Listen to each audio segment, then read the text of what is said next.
మీరు చూడండి, కెమెరా కానీ, స్టోరీస్ కానీ, సినిమా ట్యూన్స్ కానీ ఇవన్నీ హాలీవుడ్ నుంచి కాపీ కొడుతున్నారు. మీకు మణిరత్నం గొప్ప డైరెక్టర్గా కనిపిస్తాడు. మణిరత్నం వాడుతున్న ప్రతి సీన్ అది హాలీవుడ్ నుంచి కాపీ కొడుతున్నాడు.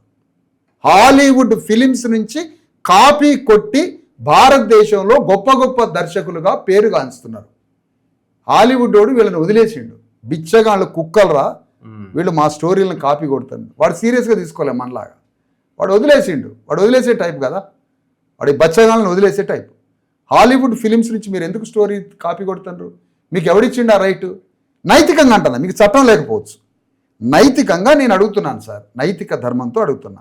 మీరు అట్లా కాపీ కొట్టొచ్చా? అది కూడా కాపీయే కదా. కాపీ కదా, అది కాపీ కదా, మోరల్ కాపీ కదా. రామ్ గోపాల్ వర్మ ఏం చెప్తున్నాడు? నేను ఫలానా ఫిలిం నుంచి ఫలానా సీన్ కాపీ కొడుతున్నా అని చెప్తున్నాడు రామ్ గోపాల్ వర్మ ఓపెన్గా. దానికి రామ్ గోపాల్ వర్మని నేను అభినందిస్తున్నా. కానీ ఇంకా 50% చెప్పాలి ఆయన. Thalapathi cinema all over India కాదు, వరల్డ్లో క్లిక్ అయింది. దళపతిలో scene by scene Hollywood godfather cinema నుంచి కాపీ కొట్టాడు మణిరత్నం.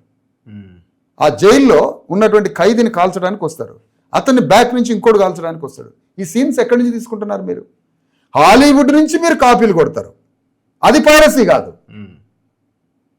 బొమ్మని, సినిమాని డెమోక్రటైజ్ చేయాలనుకుంటే బట్ వేలో తప్పు జరిగింది. బొమ్మ ఇది తప్పు కాదు.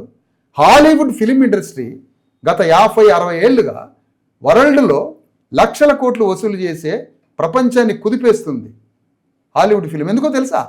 హాలీవుడ్ ఫిలిం ఇండస్ట్రీలో 40% share, 40% camera, directors, producers, all 24 క్రాఫ్ట్స్లో బ్లాక్స్ని ఇన్వాల్వ్ చేసిండ్రు. నల్లవాళ్ల భాగస్వామ్యంతో హాలీవుడ్ సినిమాలు వస్తున్నాయి. తెలుగు ఫిలిం ఇండస్ట్రీలో నల్లవాళ్ళు కాదు, ఇక్కడ ఉన్నటువంటి బీసీ ఎస్సీ ఎస్టీలకి ఒక్కడికి భాగస్వామ్యం ఇచ్చారా?